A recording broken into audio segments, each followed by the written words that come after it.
up we got Riya from J8. So Riya was a 3-week student from who's in J8 again, and over the summer she built the smart glasses first, and then after that she quickly finished that, and then she moved on to her modification, which you guys see is a resistor detector. And at first we were trying to train the model, and she really wanted to create her own model. So she created the model, and at first we saw that it was not able to be as accurate as she wanted, and she wanted to try and detect all the resistors which are available for people to use, right? But even though it wasn't accurate, one thing I really learned about Riya is that she's really persistent and was able to persevere through this challenge. She still was able to create the resistor detector, even though it's a little lower accuracy and uses less number of resistors, it was still able to work, and at the end she had a really great resistor model, and I'm excited for you all to see it. And without further ado, here's Riya and her resistor model.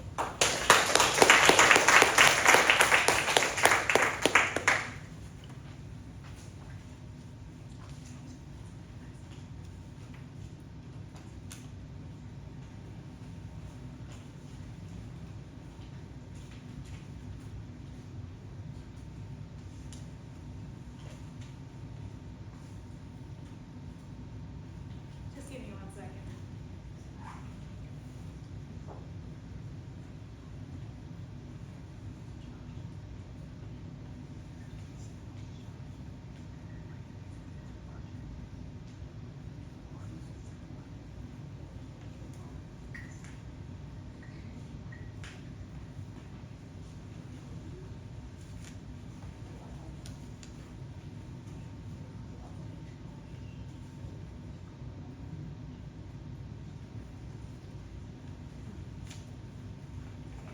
Hi everyone, my name is Riya and I'm from Irvington High School, and today I'm going to be presenting my resistor detector that I made at Blue Snail. So, this project has 2 different components because I found 2 different ways that I wanted to approach this. So the first one is a live feed. So this live feed, I can show a picture of a resistor and it's supposed to be able to detect it. And then my next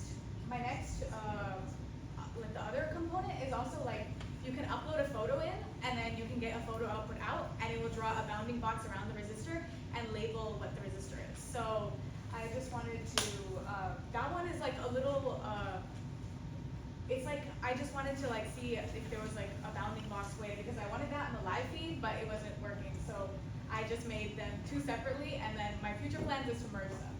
So let me show you a demo of this one. So I'm using a Raspberry Pi and a Pi camera.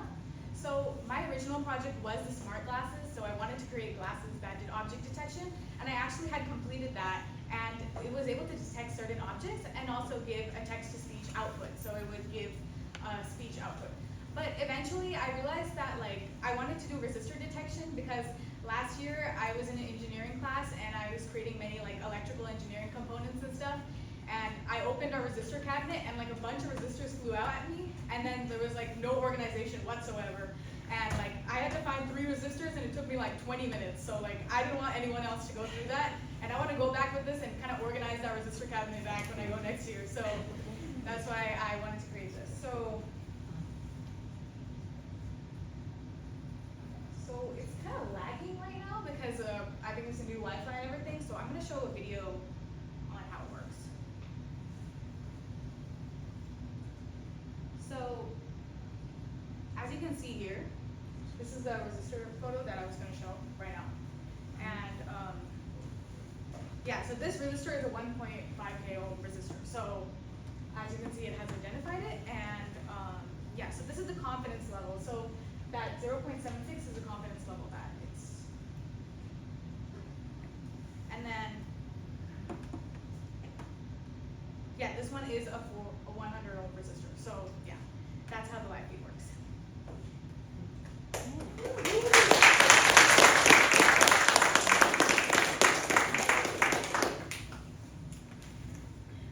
Now I'm going to show you the other component of my project, which is using a library called YOLO V5. So YOLO V5 stands for, you know, YOLO is you only live once, but this one is you only look once. And YOLO V5 is basically like a library that's used a lot in like something called like a self-driving car. So it's able to identify objects, but it's able to draw bounding boxes around them. So it's mainly used for object self-driving car would know, oh, there's an object here, oh, there's an object here. So I just wanted confirmation that this program will be able to identify that there's a resistor in the picture, it should be able to label it, and it should be able to give a confidence value, how much it thinks it is. So let's see. So as you can see here, I ran a program that says Python detect.py, which is a pre-given program that they gave. And I got the weights from training a model. I trained the model using Google Colab, which is kind of like a website that has its own GPU and RAM. So I was able to train a model on there. But that website gave me a lot of trouble. It gave me, it has limits on how much you can use it. It shuts down after 30 minutes, so I had to use auto clicker and all that stuff to keep it running. But eventually I got these weights, and I'm wondering where I got my pictures. So I was originally, like Hari mentioned, I was like taking pictures of different types of resistors, but I realized that's not gonna work. I have an iPhone 11 and the camera is just not good enough to get good quality pictures of resistors. So I found a database online from this website called RoboFlow, and it had 14,000 images. So I was like, oh, this might work. So I used that, and the training was taking 8 hours. Overnight, I used to keep it on, and then it would fail. So like, it wasn't working. And I realized that an epoch is the amount of time it takes to train a model. It took 8 hours for one epoch. I was training 50. So like, I realized that this is not lucrative at all. So I shortened the size of the library by like until like 700 images, and I only trained for like 3 epochs, and I was able to. So as you can see, the confidence is 0.03, so it's really low confidence. But as you can, so tiger.jpg is the image I used, and it says it exported out to runs.detect exp53. So let's see the result. So as you can see, it was able to draw a bounding box around the resistor. This is a 4.7K ohm resistor. You can check it out. And also it has a 0.04 confidence level that, I know it's really low because I only trained for a few epochs because I was not waiting like 16 hours for one epoch. But like, it was able to detect it. So I felt like so that was one thing. The live feed I did make with Teachable Machine. Teachable Machine is another website that you can use online. And basically how it works is you can upload images onto Teachable Machine and it will train a model for you. But then again, I had an opposite thing. I got 14,000 images. That was great. But the thing is, 14,000 images was just too much for Teachable Machine to process. So I had to cut down the images again, and I had to, the images that I got from that data set, they weren't even sorted properly. So I had to sort them all myself. I had to find patterns within it, and I ran many like Python codes, like this was one of them, sort by label. I was able to create Python codes to sort them all out. And then once I did that, I got that live feed working. So yeah, so a few challenges that I've heard is just the huge data sets, and also just the training. It took a lot of work. It took a lot of like patience to do it. And one thing I really learned at Bluestamp was just like patience and perseverance. Like just like persevere, because when I realized that like the training was taking 8 hours at a time, I was like, oh my gosh. And then I had to try a different method, and then 2 methods, and then this method wasn't working, so I ended up making 2 end results. And so what's next? I really hope that I can merge both them together. I want a live feed, but bounding box should appear around the resistors. And also, as you can see, all the resistors I trained with are tan resistors. Like, they're all tan, so the color of them is tan. But I really wanted to make, at Bluestamp, coincidentally, we have blue resistors all stocked up. So when I show a blue resistor to the camera, it's thinking it's not a resistor because I only trained with tan resistors. So I hope I can like expand the horizons of this resistor detection module. And yeah, that's pretty much it. Thank you.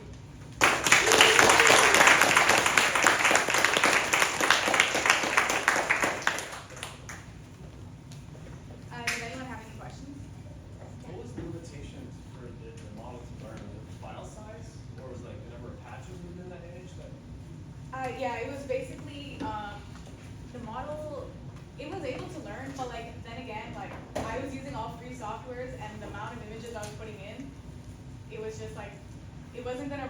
I didn't have that time to train it for that long. Like 14,000 images, and for training like resistors, like it was just taking way too long. So I decided to like produce it. Also, for Teachable Machine, the website was completely crashing. Like, it just wouldn't take more than like 1,000 photos, so I had to adapt. Yeah. If you were to put a like an actual, instead of a picture of the tan resistor, like an actual tan resistor in front of the live feed, would it be able to still detect like give the resistor and whatnot the resistor value is, or you haven't been able to test that yet? Yes and no. So it should be able to detect it if the camera focuses enough. So the main thing is I was using a Raspberry Pi, and there's a limit to how good this camera can get. Like, so of course, if I had $1,000 camera, it would probably be able to detect it. But resistors are identified by these color bands, as you can see on those photos, that there are like 4 to 5 color bands. So for the camera to focus enough to see those color bands was a huge challenge for me. That's why I decided to go to photos instead of like normal resistors. But like for my next steps, I would totally want to get a way better camera if I have the money, and then like use it to identify real resistors. Yeah. Okay.